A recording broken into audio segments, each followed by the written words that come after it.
Break के बाद खुशामदीद। हम मौजूद हैं यहाँ स्वात के मरकजी शहर मिंगोरा में और ये यहाँ पे मेन चौक है, वहाँ पे हम बैठे हैं, हमारे साथ कुछ मेहमान हैं और हम बात कर रहे हैं कि जो टूरिज्म इंडस्ट्री है स्वात की, उसको कितना ज़्यादा डैमेज हुआ है, उसके जो असरात हैं वो कितने गहरे हैं और अब क्या करने की ज़रूरत है ताकि आहिस्ता आहिस्ता इस सनत को एक बार फिर अपने पैरों पे खड़ा किया जाए।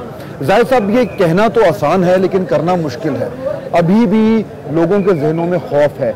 जनवरी में आप मुझे बता रहे थे कि एक कोशिश की थी आप लोगों ने कि यहाँ पे टूरिस्ट को लाया जाए, वो क्या हुआ ज़रा बताइए। जनवरी में हमने पूरा महीना लोगों के प्री पैकेज दिया था कि जो भी आना चाहे यहाँ पे उनको प्री अकोमोडेशन दी जाएगी, तो इसका बहुत अच्छा रिस्पांस मिला। लोगों ने आके यहाँ पे स्वात में इंजॉय किया। तकरीबन 5000 के करीब लोग यहाँ पे आए। 5000 लोग आए थे?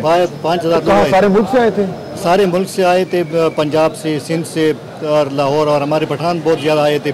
तो उन्होंने यहाँ पे फैमिलीज भी उनके साथ आई थी, उन्होंने इंजॉय भी किया। यहाँ म्यूज़िकल शो भी हुआ उनका, लोगों ने मिलकर उनके साथ डांस भी की।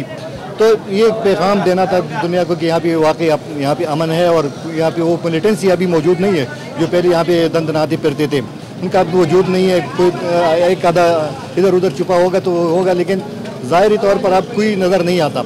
तो उसका बहुत अच्छा रिस्पांस। तो उस वक्त हालात भी बहुत अच्छे थे, लेकिन बाद के वाक़यात कुछ इस तरह हुए कि यहाँ पे कुछ खुदकश हमले हुए और ये रोज़ाना मीडिया पे जो आती है कि मुकाबले में 2-3 आदमी मारे गए, और यहाँ पे जो मेहमान आते हैं या कोई फंक्शन होती है तो उसकी वजह से या सर्च ऑपरेशन होती है किसी माले के तो कर्फ्यू लगाया जाता है, तो उसका बहुत नेगेटिव असर आते हैं कि क्योंकि कोई टूरिस्ट उस इलाके में नहीं जाना चाहते जहाँ पे कर्फ्यू लगा हो। कर्फ्यू मीन्स क्रिटिकल हालात होती है जहाँ पे बलवे होते हैं, जहाँ पे दो तरफा फायरिंग होती है, लेकिन यहाँ पे वो हालात नहीं है जो कर्फ्यू की वजह से लोगों के ज़हन में आते हैं। तो अब हमारा इरादा ये है कि लोगों को लाएं, उनके लिए कोई और प्रोग्राम भी करें, लेकिन सबसे ज़रूरी ये कि अगर हमने टूरिज़्म को प्रमोट करना है तो पहले टूरिज़्म की फैसिलिटीज़ को प्रोवाइड करने पड़ेंगे। मसलन ये नहीं कि होटलों को ठीक किया जाए। होटलों को जो 3 सालों में उनकी जो बुरी हालत हुई है, जिनके लूटी गए हैं, जिनके फर्नीचर तबाह हो चुके हैं, जिनके पाइप लाइन टूट चुके हैं, बिजली की लाइनें ख़राब है, तो उसको पहले मुरम्मत करनी चाहिए। उनके लिए कंपनसेशन होनी चाहिए, फिनंशियल सपोर्ट होनी चाहिए। और इसके साथ साथ जो रोड हमारी हालत ख़राब है, ये तो फैसिलिटीज़ में आती है, तो पहले हमने रोड बनानी है, लोगों को लाना है, तो कहाँ पे लाएंगे। और ये जो हमारी चेक पोस्टें लगी हुई हैं उनकी तादाद कम करनी चाहिए और उनमें कोई ऐसे जदीद सिस्टम बनाए जाने चाहिए कि इसमें टाइम जो लास्ट होता है चेकिंग में वो उसका दौरानिया कम से कम हो जाए। अच्छा, इसमें इब्राहिम साहब ये जो बात हो रही थी, इससे मुझे तो ये लग रहा है कि इसका कोई फौरी हल नहीं है, क्योंकि जो हालात बहुत बेहतर हो गए हैं लेकिन खौफ की फिजा है, और अगर एक भी कोई ऐसा वाक़या हो जाता है तो हो सकता है कि 2, 4, 6 महीने के लिए कोई टूरिस्ट जो है वो वहाँ सोचने के लिए नहीं आएगा। इंफ्रास्ट्रक्चर तबाह है, सड़कें ख़राब हैं, चेक पोस्टें हैं और लग नहीं रहा कि ये ख़त्म होने वाला है। तो क्या स्वात के लोग जो हैं वो ज़हनी तौर पर तैयार हैं कि उनकी जो ये टूरिज़्म इंडस्ट्री थी ये बहुत जल्द अपने पैरों पर खड़ी नहीं होने वाली? मैं ये वाज़ेह कर देना चाहता हूँ कि हमें सज़ा मिल गई है दीन से मोहब्बत और मुल्क से वफादारी की, और ये एक लंबा चौड़ा स्टोरी है कि जंग कहाँ से शुरू हो गया, किसने शुरू किया, किसने। ठीक है, उसमें तो हम नहीं जाएंगे, हाँ, वो अलग बात है। लेकिन नईम अख्तर साहब जो मेरे लिए इंतहाई काबिल एहतराम है, लेकिन आज मेरा मजबूरी है कि ये हुकूमत का नुमाइंदा है।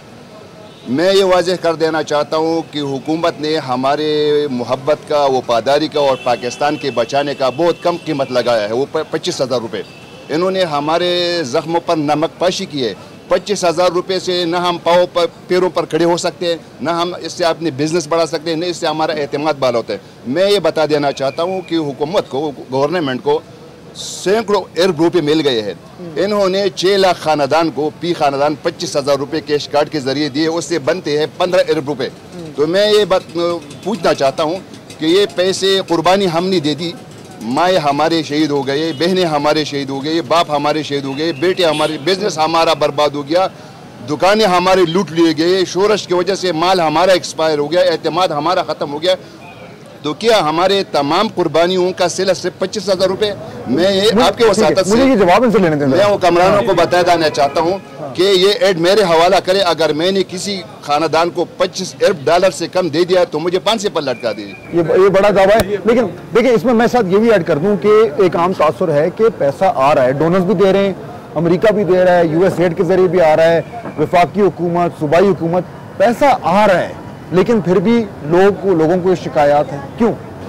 पैसा अगर आया होता तो प्रोविंशियल गवर्नमेंट उसको प्रॉपर जो हेड है उसमें डाल देती। जैसे पहले उसके पास चैलेंजेस है कि जी 10,000 के करीब जो है घर वो तबाह हो चुके हैं। अभी भी ये सर साहब कह रहे हैं, अब्दुल रहीम साहब की जी, उसमें 25,000 जो पहले IDPs को मिला था जब वो यहाँ से माइग्रेशन कर गए थे, उसके बाद ही 6 महीने वर्ल्ड फूड ने राशन दिया IDPs को।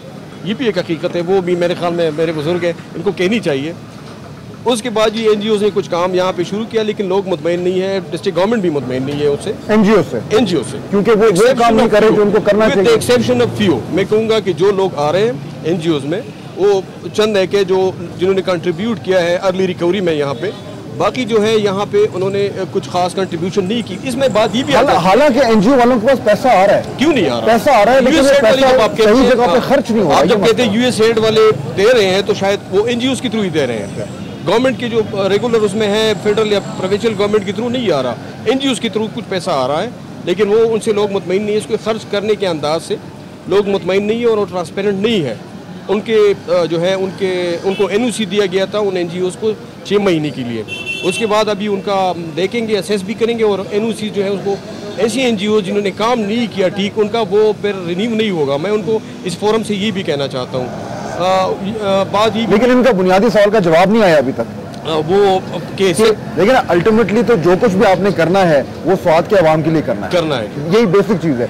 लेकिन अगर वो ये कह रहे हैं कि हमारे जितना पैसा आ रहा है वो इन लोगों पे खर्च नहीं हो रहा, डिस्ट्रिक्ट गवर्नमेंट के रिसोर्सेज में जो भी है वो हम खर्च कर रहे हैं जी। जैसे हमारे प्रायोरिटीज़ में हमारे 400 के करीब स्कूल तबाह हैं, उनमें से 200 की तामीर हमने PTC फंड से शुरू की, 102 अरब रुपए के उससे। स्कूल का जो था बुनियादी वो ज़िंदगी का बुनियादी पहलू होता है प्राइमरी स्कूल्स और ये और बेसिक हेल्थ यूनिट्स।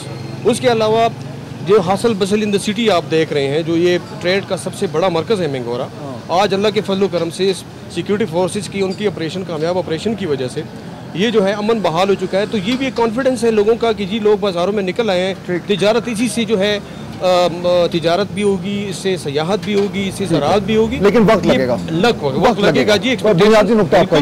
ठीक है, अच्छा, ब्रेक का वक्त हो रहा है, हम ब्रेक लेते हैं। ब्रेक के बाद वापस आएंगे तो ये हमारी गुफ्तगू जारी है और हम ये बात करेंगे जो उन्होंने बात की अभी नईम साहब ने कि law and order Surat hall, security की सूरत हाल जो है वो, इसमें कोई शक नहीं कि पहले से बहुत बेहतर है। और उसका एक सबूत ये है, एक मिसाल ये है कि हम लोग यहाँ पे बैठकर ये प्रोग्राम कर रहे हैं। हो सकता है आज से चंद महीने पहले ये मुमकिन ना होता कि हम यहाँ पे बैठ के प्रोग्राम कर रहे होते हैं, लेकिन अभी भी बहुत ज़्यादा काम करना है और ख़ास तौर पर सयाहत के हवाले से अभी बहुत सारे अहम इक़दामात हैं जिनको लेने की ज़रूरत है। वो क्या है, बात करेंगे ब्रेक के बाद।